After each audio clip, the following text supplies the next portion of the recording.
പ്രിയ പ്രേക്ഷകരെ, ലക്ഷദ്വീപിലേക്ക് ഒരു യാത്ര സഞ്ചാരികളുടെയൊക്കെ ഏറ്റവും സന്തോഷമുള്ള ഒരു ഓർമ്മയായിരിക്കും. പോയി വന്നവർക്ക് പോകാനാണെങ്കിൽ സ്ഥിരമായി മാടി വിളിക്കുന്ന ഏറ്റവും മനോഹരമായ കാഴ്ച നമ്മളെ കാത്തിരിക്കുന്നു എന്ന ഒരു ചിന്തയും ഇന്നും പക്ഷേ ഭൂരിഭാഗം പേരുടെയും മനസ്സിൽ ആദ്യം തെളിയുന്ന ചിത്രം, അതായത് ലക്ഷദ്വീപ് യാത്ര എന്ന് പറയുമ്പോൾ ആദ്യം തെളിയുന്ന ഒരു ചിത്രം ഇതാണ്. ഇത് നമ്മുടെ കൊച്ചി തുറമുഖമാണ്. കടലിലേക്ക് യാത്ര തിരിക്കുന്ന ഒരു കപ്പൽ നമ്മുടെ മുന്നിലേക്ക് വന്നു കഴിഞ്ഞിരിക്കുന്നു. ഇങ്ങനെ ഒരു കപ്പലിൽ കയറി ലക്ഷദ്വീപിലേക്ക് യാത്ര പോകുന്ന സഞ്ചാരികൾ, ഇനി നമ്മൾ എപ്പോഴെങ്കിലും പോവുകയാണെങ്കിൽ ഇതുപോലെ മനോഹരമായ ഒരു കപ്പലിന്റെ ഡക്കിലൊക്കെ നിന്നുകൊണ്ട് യാത്ര പോകുന്ന ഒരു ചിന്ത ഒക്കെയാണ് ഇമേജുകളായി നമ്മുടെ മനസ്സിലുള്ളത് അല്ലെ. വർഷങ്ങളായി ലക്ഷദ്വീപിലേക്കുള്ള പ്രധാന യാത്രാ മാർഗം എന്ന് പറയുന്നത് കപ്പലുകൾ തന്നെയാണ്. നോക്കൂ, അകലെ കടലിലൂടെ കപ്പൽ യാത്ര തുടങ്ങിയിരിക്കുകയാണ്. കടൽ മുറിച്ചുള്ള ഈ യാത്ര മണിക്കൂറുകൾ എടുക്കും. എത്ര മണിക്കൂർ എടുക്കുമെന്നറിയോ? 10-12 മണിക്കൂറുകൾ യാത്ര ചെയ്താൽ മാത്രമാണ് ഈ കപ്പലുകൾക്ക് ലക്ഷദ്വീപ് എന്ന് പറയുന്ന മനോഹരമായ സ്ഥലത്തേക്ക് ചെന്നെത്താൻ കഴിയുക. പലർക്കും അത് മനോഹരമായ ഒരു അനുഭവമാണ്. പക്ഷേ അതേസമയം സമയമേറെ വേണ്ട ഒരു യാത്ര കൂടിയാണ് എന്നത് പ്രധാനമാണ്. ദ്വീപ് നിവാസികളുടെയും സന്ദർശകരുടെയും പ്രധാന ആശ്രയം ഈ കപ്പൽ സർവീസാണ്. എന്നാൽ ഈ യാത്രയ്ക്ക് ചില പരിമിതികളുണ്ട്, അതുപോലെ ചില പ്രധാന നേട്ടങ്ങളുമുണ്ട്. എന്തൊക്കെയാണ് ആ പരിമിതികൾ എന്നത് നമുക്ക് നോക്കാം.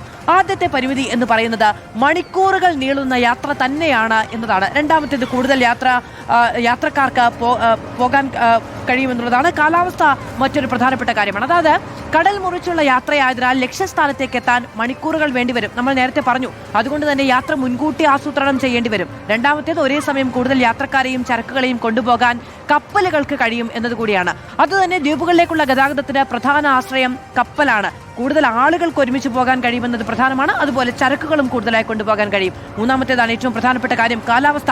കടൽ പ്രക്ഷുബ്ധമാവുകയോ മോശം കാലാവസ്ഥ ഉണ്ടാവുകയോ ചെയ്താൽ സർവീസുകൾ വൈകുകയോ റദ്ദാക്കുകയോ ചെയ്യാം. ഒരു ആശുപത്രി ഒക്കെയായി സന്ദർശനവുമൊക്കെയായി ബന്ധപ്പെട്ടാണ് യാത്രയെങ്കിൽ അതൊക്കെ കയ്യിൽ നിന്ന് പോകും. അതുകൊണ്ട് യാത്രാ സമയം എല്ലായ്പ്പോഴും ഒരുപോലെ ആകണമെന്നില്ല എന്നത് പ്രധാനമാണ്. ലക്ഷദ്വീപിലേക്ക് പോകാൻ ആകെ 6 യാത്രാ കപ്പലുകളാണ് ഉള്ളത്. ആകെ 6 കപ്പലുകൾ മാത്രം കൊച്ചിയിൽ നിന്ന് പുറപ്പെടുന്നു. നമ്മൾ പോകാൻ ഉദ്ദേശിക്കുന്ന ദ്വീപിലേക്ക് നമുക്ക് പോകണമെങ്കിൽ ഏതാണ്ട് 14 മുതൽ 18 മണിക്കൂർ വരെ സമയമെടുക്കും ആ യാത്ര എന്നുള്ളതാണ്. നേരത്തെ പറഞ്ഞ 12 മണിക്കൂറിനാണ്, പക്ഷെ 14 മുതൽ 18 മണിക്കൂർ വരെ യാത്ര ചെയ്യേണ്ടി വരും. കപ്പൽ ടിക്കറ്റുകൾ ലക്ഷദ്വീപ് അഡ്മിനിസ്ട്രേഷനുമായി ബന്ധപ്പെട്ട് നേരത്തെ തന്നെ ഓൺലൈനായി രജിസ്റ്റർ ചെയ്യേണ്ടി വരും. അതിന്റെ ലക്ഷദ്വീപ് അഡ്മിനിസ്ട്രേഷന്റെ വെബ്സൈറ്റ് വഴിയോ IRCTC വെബ്സൈറ്റ് വഴിയോ ബുക്ക് ചെയ്യാം. കപ്പലുകൾ പുറപ്പെടുന്ന ദിവസങ്ങൾ ഏതൊക്കെയെന്ന് നേരത്തെ തന്നെ വെബ്സൈറ്റ് നോക്കി മനസ്സിലാക്കി യാത്ര പ്ലാൻ ചെയ്യണം. ഇതിനു പുറമെ പ്രൈവറ്റ് ടൂർ പാക്കേജുകൾ വഴിയും ലക്ഷദ്വീപിലേക്ക് പോകാം. അപ്പോൾ ടിക്കറ്റ് ഉൾപ്പെടെയുള്ള കാര്യങ്ങൾ ടൂർ ഏജൻസിയുമായും ബുക്ക് ചെയ്ത് പോവുക എന്നുള്ളതൊക്കെയാണ്. അതായത് പെട്ടെന്ന് പ്ലാൻ ചെയ്ത് എന്നാൽ പിന്നെ ലക്ഷദ്വീപിലേക്ക് പോയി കളയാം എന്ന് വിചാരിച്ചാൽ നടക്കില്ല. നേരത്തെ പ്ലാൻ ചെയ്ത് ടിക്കറ്റ് ഒക്കെ എടുത്ത് വേണം പോകാൻ. ഇപ്പോൾ ഈ യാത്രയുമായി ബന്ധപ്പെട്ട് നേരത്തെ വലിയ ബുദ്ധിമുട്ടുകളായിരുന്നു. അവിടെ ആളുകൾ വേണം തുടങ്ങിയ കാര്യങ്ങളൊക്കെ ഉണ്ടായിരുന്നു. അപ്പോൾ അതൊക്കെ ലഘൂകരിച്ചിട്ടുണ്ട്.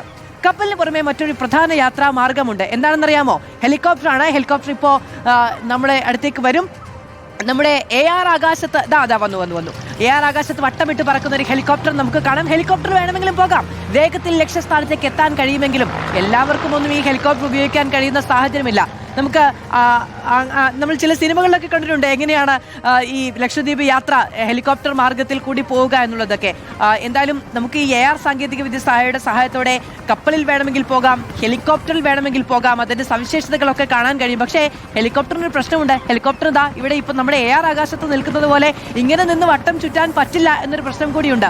ഒരേ സമയം യാത്ര ചെയ്യാൻ കഴിയുന്നവരുടെ എണ്ണം പക്ഷേ ഹെലികോപ്റ്ററിൽ കുറവാണ്. പരിമിതമായ യാത്രക്കാർക്ക് മാത്രമാണ് സവിശേഷതകൾ നമ്മുടെ മുന്നിലേക്ക് വരികയാണ്. പരിമിതമായ യാത്രക്കാർക്ക് മാത്രമാണ് ഹെലികോപ്റ്ററിൽ യാത്ര ചെയ്യാൻ പറ്റുക. പ്രത്യേക സാഹചര്യത്തിൽ മാത്രമേ ഈ സംവിധാനം ആളുകൾക്ക് പ്രയോജനപ്പെടുത്താൻ കഴിയുകയുള്ളൂ എന്നുള്ളതാണ്.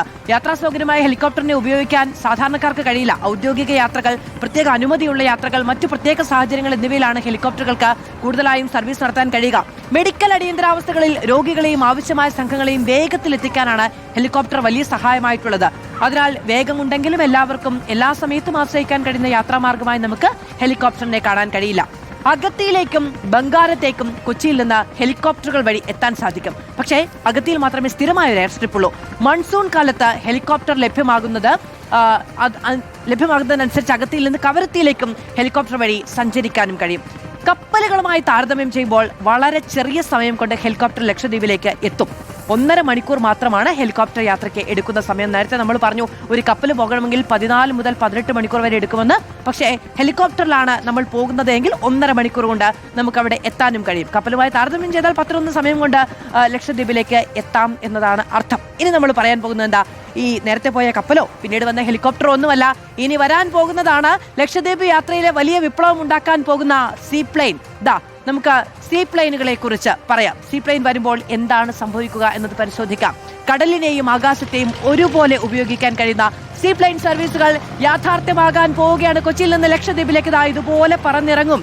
ആ ലാൻഡ് ചെയ്യുന്നതിന്റെ ഒരു ഭംഗി നോക്കൂ. ഇങ്ങനെ വന്ന് നിന്ന് ഇവിടെ നിന്ന് യാത്രക്കാരുമായി ലക്ഷദ്വീപിലേക്ക് പറക്കാൻ കഴിയുന്ന സീപ്ലെയിനുകൾ നമ്മുടെ മുന്നിലേക്ക് വരികയാണ്. നേരത്തേതുപോലെ വെള്ളത്തിന് മുകളിൽ വട്ടമിട്ട് നിൽക്കുകയല്ല, വെള്ളത്തിലേക്ക് വന്ന് ലാൻഡ് ചെയ്യുന്ന സീപ്ലെയിൻ മനോഹരമായ ലക്ഷദ്വീപിലേക്ക് പോകാനുള്ള, ലക്ഷദ്വീപിൽ നിന്ന് പെട്ടെന്ന് വരാനുള്ള, ലക്ഷദ്വീപിലേക്കുള്ള യാത്ര ഒരു വലിയ സംഭവമായി അവശേഷിക്കാതിരിക്കാനുള്ള ഒക്കെ ഒരു മാർഗം എന്ന നിലയ്ക്കാണ് ഈ സീപ്ലെയിനുകൾ നമ്മുടെ മുന്നിലേക്ക് വന്നിരിക്കുന്നത്. സീപ്ലെയിൻ വെള്ളത്തിൽ ഇറങ്ങും. വന്ന് നിൽക്കുന്നത് കണ്ടില്ലേ? വെള്ളത്തിൽ നിന്ന് തന്നെ പറന്നുയരുകയും ചെയ്യും. വലിയ റൺവേയുടെ ഒന്നും ആവശ്യമില്ല. കൊച്ചിയിൽ നിന്ന് ലക്ഷദ്വീപിലേക്കുള്ള യാത്ര കൂടുതൽ വേഗത്തിലും സൗകര്യപ്രദവുമാകുന്ന സാഹചര്യം ആയി മാറുകയാണ് ഈ പദ്ധതിയുടെ ലക്ഷ്യം. നമ്മുടെ AR സീപ്ലെയിനും ഇവിടെ നമ്മുടെ മുന്നിലേക്ക് എത്തിയിരിക്കുകയാണ്. ലക്ഷദ്വീപിലേക്കുള്ള മനോഹര യാത്രയ്ക്ക് വേണ്ടി തയ്യാറെടുത്തു നിൽക്കുകയാണ്. എന്താണ് സീപ്ലെയിൻ എന്നത് നമുക്ക് ഒന്ന് നോക്കാം. അതിലെ സാധാരണ വിമാനങ്ങളിൽ നിന്ന് സീപ്ലെയിനെ വ്യത്യസ്തമാക്കുന്നത് നമുക്ക് ഈ താഴെ കാണാൻ കഴിയുന്ന ഫ്ലോട്ടുകളാണ്. ഇവയുടെ സഹായത്തോടു കൂടിയാണ് വിമാനം വെള്ളത്തിൽ പൊങ്ങി നിൽക്കുന്നത്.